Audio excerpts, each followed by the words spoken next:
Welcome back to റിയാര. നമുക്കിന്ന് കോഴിക്കോട് കുറ്റിച്ചിറ ദം ബിരിയാണി വെക്കാം.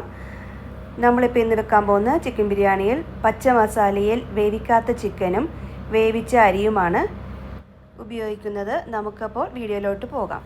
നമുക്കിപ്പോൾ എളുപ്പത്തിൽ ദം ചിക്കൻ ബിരിയാണി എങ്ങനെ ഉണ്ടാക്കുന്നതെന്ന് നോക്കാം. അതിനാവശ്യമായ ചേരുവകൾ ഞാനിവിടെ 2 കപ്പ് കഴുകിയ അരി മാറ്റി വെച്ചിട്ടുണ്ട്. പിന്നീട് ആവശ്യമുള്ളത് 2 കിലോ കോഴി ഞാനിവിടെ കഴുകി മാറ്റി അരിഞ്ഞു വെച്ചിട്ടുണ്ട്. പിന്നീട് ആവശ്യമായ ചേരുവകൾ എന്നുള്ളത് 2.5 ടേബിൾ സ്പൂൺ ഗരം മസാലയാണ്. അത് ഞാൻ വീട്ടിൽ തന്നെ അടിച്ചു വെച്ചതാണ്. പിന്നീട് ആവശ്യമായത് ഇഞ്ചി വെളുത്തുള്ളി പേസ്റ്റ്, 3 തക്കാളി സ്ലൈസ് ആയിട്ട് അരിഞ്ഞു വെച്ചത്, നാരങ്ങ നീര്, കുറച്ച് യോഗട്ട്, പിന്നെ അരിക്ക് ആവശ്യമുള്ളത് ബിരിയാണി അരിക്ക് ആവശ്യമായ ചേരുവകൾ എന്നുള്ളത് കറുവാപ്പട്ട, പെരിഞ്ജീരകം, ജാതിപത്രി, ജാതിക്ക, തക്കോലം, ഏലക്ക. പിന്നീട് ആവശ്യമായത് ഗാർണിഷ് ചെയ്യാൻ ആവശ്യമായ സവാള, മുന്തിരി, കശുവണ്ടി ഞാനിവിടെ വറുത്ത് വെച്ചിട്ടുണ്ട്. പിന്നീട് ഗ്രേവിക്ക് ആവശ്യമായ സവാള ഞാനിവിടെ 2 സവാള അരിഞ്ഞു വെച്ചിട്ടുണ്ട്. ഞാൻ വേറെ കുറച്ച് 3 സവാള വറുത്ത് മാറ്റി വെച്ചിട്ടുണ്ട്. അത് ചിക്കൻ കറിയിലേക്ക് ഇടാൻ വേണ്ടിയിട്ടുള്ളതാണ്. ഇനി നമുക്ക് ബിരിയാണിക്കുള്ള ചിക്കൻ മാരിനേറ്റ് ചെയ്ത് വെക്കാം.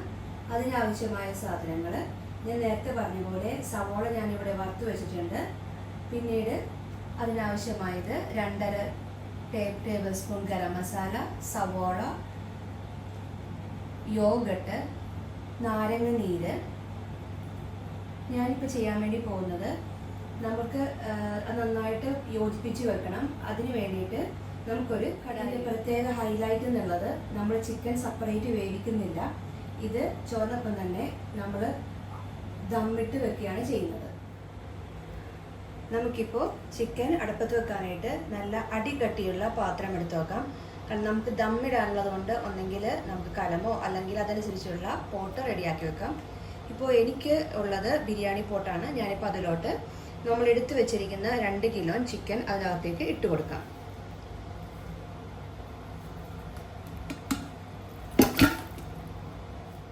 ഇനി നമ്മൾ പേസ്റ്റാക്കി വെച്ചിരിക്കുന്ന ഇഞ്ചി വെളുത്തുള്ളി പേസ്റ്റ് ഇട്ട് കൊടുക്കാം.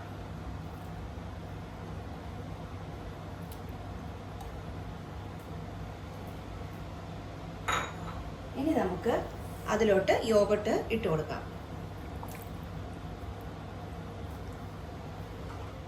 ഇനി നമ്മൾ അരിഞ്ഞു വെച്ചിരിക്കുന്ന തക്കാളി നമ്മൾ സ്ലൈസ് ആയിട്ടാണ് അരിഞ്ഞു വെച്ചിരിക്കുന്നത്.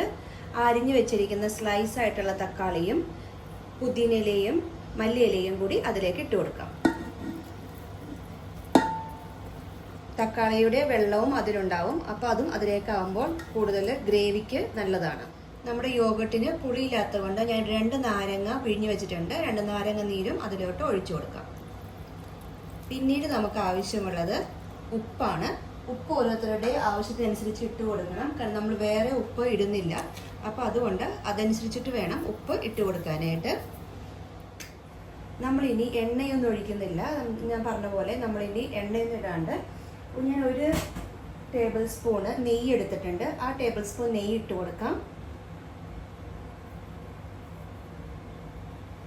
പിന്നെ നമ്മുടെ ഗരം മസാല എടുത്ത് വെച്ചിരിക്കുന്നത് അതും കൂടി അതിലേക്ക് ഇട്ട് കൊടുക്കാം.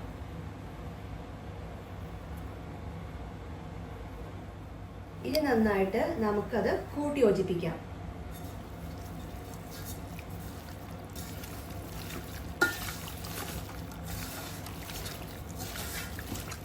നമ്മൾ കൂട്ടി യോജിപ്പിക്കുമ്പോൾ പ്രത്യേകം ശ്രദ്ധിക്കേണ്ടത് എല്ലാം കൂട്ടി യോജിച്ചൊന്ന് നോക്കുക. കാരണം നമ്മൾ ദമ്മിടുന്നതാണ്. അപ്പോൾ കുറച്ച് മസാല അവിടെ ഇങ്ങനെ കൂടിക്കിടക്കരുത്. ഇതേ സമയത്ത് തന്നെ നമ്മൾക്ക് ശ്രദ്ധിക്കേണ്ട ഒരു കാര്യം, ഉപ്പ് ഇതിനും നമുക്ക് മതിയോ എന്ന് ഈ സമയത്ത് തന്നെ നോക്കണം.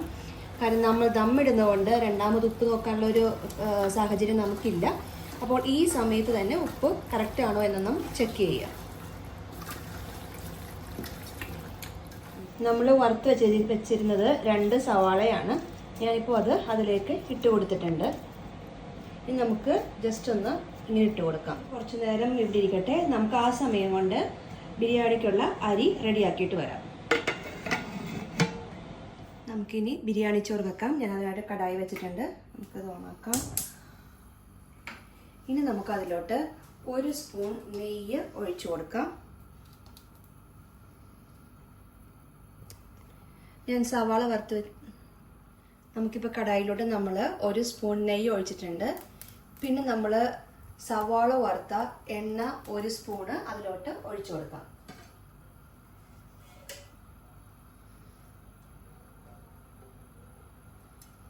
ഇപ്പം നമ്മൾ ഒഴിച്ചു കൊടുത്ത നെയ്യ് ഏകദേശം ചൂടായിട്ടുണ്ട്. അപ്പോൾ നമ്മൾ എടുത്തു വെച്ചിരിക്കുന്ന മസാലക്കൂട്ട് അതിലോട്ട് പതുക്കെ ഇട്ട് കൊടുക്കാം. ഇതേ സമയത്ത് തന്നെ നമ്മൾ ചോറ് വേവിച്ചെടുക്കുക, അതായത് വെള്ളം വറ്റിച്ചെടുത്താണ് ചോറ് വേവിക്കുന്നത്, പകുതി വേവിക്കുന്നത്. അതുകൊണ്ട് അരിക്ക് ആവശ്യമായിട്ടുള്ള വെള്ളം തിളപ്പിക്കാൻ വേണ്ടി വെക്കാം. നമ്മൾ ഏത് കപ്പിലാണോ അരി എടുത്തേക്കുന്നത് ആ കപ്പിന്റെ 1.5 കപ്പ് നമ്മൾ വെള്ളം ഒഴിക്കണം. ഞാൻ 2 കപ്പാണ് എടുത്തേക്കുന്നത്, അപ്പം അതുകൊണ്ട് 3 കപ്പ് വെള്ളം ഒഴിച്ചിട്ടുണ്ട്.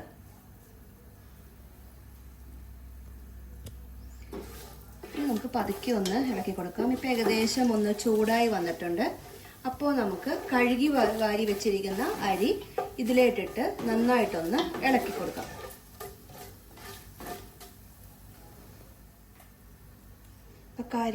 കഴുകി വാരി വെച്ചിരിക്കുന്ന അരിയുണ്ട്, നമുക്ക് അതിലേക്ക് ഇട്ട് കൊടുക്കാം. നമുക്ക് നന്നായിട്ടൊന്ന് ആ മസാല കൂട്ടുമായിട്ടൊന്ന് നന്നായിട്ട് ഇളക്കി യോജിപ്പിക്കാം.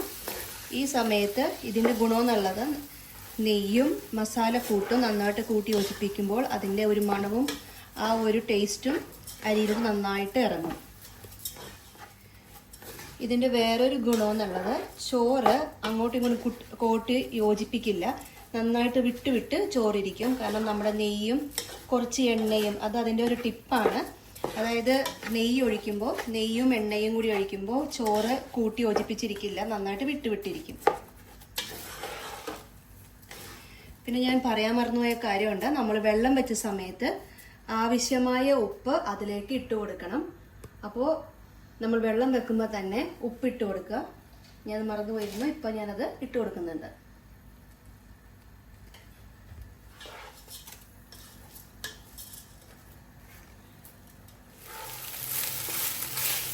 അപ്പോൾ നമ്മൾ ചോറ് ഏകദേശം ഒന്ന് എണ്ണയും മസാലക്കൂട്ട് നന്നായിട്ട് പിടിച്ചു വന്നിട്ടുണ്ട്.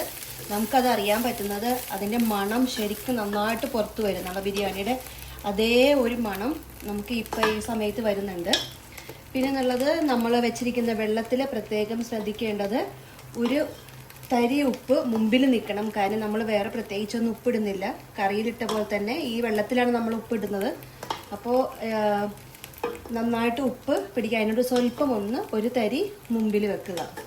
ഇനി നമുക്ക് വെള്ളം തിളച്ചിട്ടുണ്ട്. ഇനി ആ വെള്ളം കപ്പിൽ നിന്ന് പകർത്തി ഒഴിച്ചു കൊടുക്കാം. ഇപ്പം ഞാൻ പറഞ്ഞ പോലെ 1 കപ്പ് അരിക്ക് 1.5 കപ്പ് വെള്ളമാണ്. നമുക്കപ്പോൾ ഏത് കപ്പിലാണോ അരി എടുത്തത് അതനുസരിച്ചിട്ട് നമുക്ക് അളന്ന് തന്നെ ഒഴിക്കണം.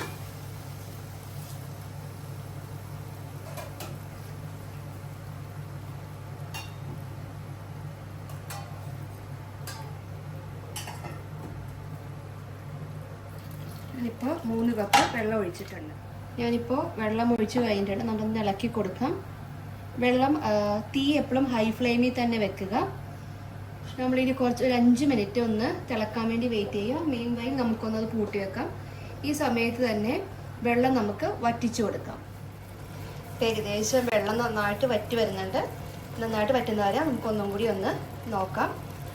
ചോറ് നന്നായിട്ട് നമുക്ക് പറ്റിച്ചെടുക്കാം. നമുക്കിപ്പോൾ ചോറ് നന്നായിട്ട് ഏകദേശം പറ്റി വരുന്നുണ്ട്. നമുക്കത് തീ സിമ്മിലാക്കി വെക്കാം. നമുക്കെന്നിട്ട് അടച്ചു വെച്ച് വേവിക്കാം. ഒരു 2 മിനിറ്റ് വെക്കാം. എന്നിട്ട് നമുക്ക് തീ ഓഫ് ചെയ്യാം.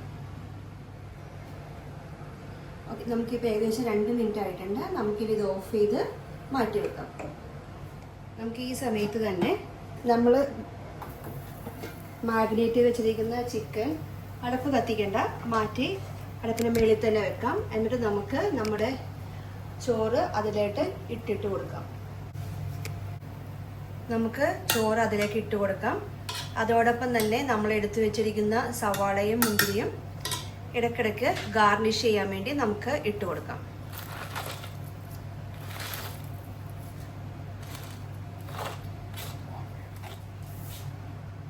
ചോറിപ്പോൾ ഏകദേശം പാതി വേവാനായിട്ടുള്ളൂ. അപ്പം നമ്മൾ ദമ്മിടുമ്പോൾ ബാക്കിയുള്ള വേവ് അങ്ങനെ ഇരുന്ന് വെന്തോളും. നമ്മളിപ്പോൾ അരി മൊത്തം ഇട്ട് കഴിഞ്ഞു. അതിൻ്റെ മേലെ നമ്മൾ ഗാർണിഷ് ചെയ്ത് കഴിഞ്ഞു. നമ്മൾ ഇതുവരെയായിട്ടും തീയൊന്നും കത്തിച്ചിട്ടില്ല. നമുക്കിനി ദം ചെയ്തിട്ട് തീ ഓൺ ചെയ്യാം. നമുക്കിനി ദമ്മിടാം. ദമ്മിടാനായിട്ട് ഞാനിവിടെ മൈദ എല്ലാം റെഡിയാക്കി വെച്ചിട്ടുണ്ട്. ഇനി നമുക്കത് കൂട്ടി വെക്കാം.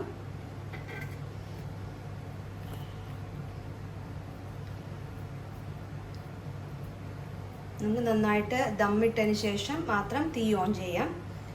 നമുക്കിനി ദമ്മിട്ടതിന് ശേഷം 15 മിനിറ്റ് മീഡിയം ഫ്ലെയിമിലും 15 മിനിറ്റ് സ്ലോ ഫ്ലെയിമിലും നമുക്ക് തീ വെക്കാം. പ്രത്യേകം ഇതിൻ്റെ വേവ് നമ്മൾ അറിയുന്നത് നമ്മൾ ഏകദേശം ഒരു അരമണിക്കൂറൊക്കെ ആയി കഴിയുമ്പോഴത്തേക്കും നമ്മുടെ ഈ ദം പൊട്ടും. അപ്പം നമുക്കറിയാൻ പറ്റും നമുക്ക് ആ ചോറ് വെന്തിട്ടുണ്ടെന്നുള്ള കാര്യം, അല്ലെങ്കിൽ ബിരിയാണി റെഡിയായി എന്നുള്ള കാര്യം. നമുക്കിപ്പോൾ തീ വെക്കാം. മീഡിയം ഫ്ലെയിമിൽ നമുക്ക് തീ വെക്കാം. പ്രത്യേകം ശ്രദ്ധിക്കേണ്ടത് ഇതിൻ്റെ മേലിലോട്ട് നമുക്ക് എന്തെങ്കിലും കനമുള്ള ഐറ്റം കയറ്റി വെക്കാം. ഞാനിവിടെ വെക്കുന്നത് വെള്ളം നിറച്ചിട്ട്, കാരണം നമ്മൾക്ക് നാട്ടിലാണെങ്കിൽ കനലൊക്കെ ഇട്ട് കൊടുക്കാം. ഇപ്പം നമുക്ക് ഇവിടെ അതിനുള്ളൊരു സാഹചര്യം ഇല്ലാത്തത് കൊണ്ട് ഞാനൊരു എൻ്റെ പാത്രത്തിൽ വെള്ളം നിറച്ചിട്ട് അതിൻ്റെ മേളിലോട്ട് കയറ്റി വെക്കുകയാണ് ചെയ്യുന്നത്. നമ്മുടെ ഇപ്പോൾ ദമ്മ് പൊട്ടിയിട്ടുണ്ട്. നമുക്കിപ്പോൾ കാണാം കാറ്റ് വന്നത് നന്നായിട്ട് ആവി വന്നിട്ടുണ്ട്. നല്ല മണം പുറത്തേക്ക് വരുന്നുണ്ട്. നമുക്കിനി കുറച്ച് നേരം കൂടി വെക്കാം. പക്ഷെ ഞാൻ ഇപ്പോൾ ദം കാണിക്കാൻ വേണ്ടി, ദം പൊട്ടി കാണിക്കാൻ വേണ്ടിയിട്ടാണ് ഇപ്പോൾ പറഞ്ഞത്. ഇനി നമുക്ക് ഗ്യാസ് പതുക്കി ഓഫ് ചെയ്തിട്ടുണ്ട്. നമുക്കിത് ഏകദേശം 2 മണിക്കൂർ ഇങ്ങനെ തന്നെ വെക്കാം. എന്നിട്ട് നമുക്ക് ദം പൊട്ടിച്ച് സെർവ് ചെയ്യാം. ഓക്കെ, നമുക്കിനി ദം പൊട്ടിക്കാം. ദം പൊട്ടിക്കാനായിട്ട് നമുക്ക് മേളിൽ വെച്ചിരുന്ന വെള്ളം പാത്രം മാറ്റിയിട്ടുണ്ട്. വെള്ളം നന്നായിട്ടൊന്ന് ചൂടായിട്ട് വന്നിട്ടുണ്ട്. നമുക്കിനി ദം പൊട്ടിക്കാൻ നോക്കാം. നമുക്കിനി ദം പൊട്ടിക്കാൻ. നല്ല ചൂടാണ്, പ്രത്യേകം ശ്രദ്ധിക്കുക, കൈ പൊള്ളും. അതുകൊണ്ട് സൂക്ഷിച്ച് വേണം പൊട്ടിക്കാനായിട്ട്. ദം പൊട്ടിക്കണേണ്. നമ്മൾ ദം പൊട്ടിച്ചു. നമുക്ക് തുറക്കാം. നന്നായിട്ട് ആവി വരുന്നുണ്ട്. നല്ല മണം പുറത്തേക്ക് വരുന്നുണ്ട്. നമുക്കിപ്പോൾ തന്നെ അത് സെർവ് ചെയ്ത് കഴിക്കാം. അപ്പം നമുക്ക് ചോറ് സെപ്പറേറ്റ് മാറ്റി വെച്ചിട്ടുണ്ട്. ചോറ് നന്നായിട്ട് വിട്ടുവിട്ടായിരിക്കുന്നത്. ഇനി നമുക്ക് ചിക്കനും നോക്കാം.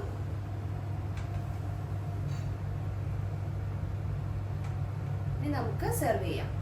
എല്ലാവർക്കും ഈ വീഡിയോ ഇഷ്ടമായെന്ന് കരുതുന്നു. ഇത് വീട്ടിൽ ട്രൈ ചെയ്യുക. ട്രൈ ചെയ്തിട്ട് അതിൻ്റെ അഭിപ്രായം കമൻറ്റ് ചെയ്യുക.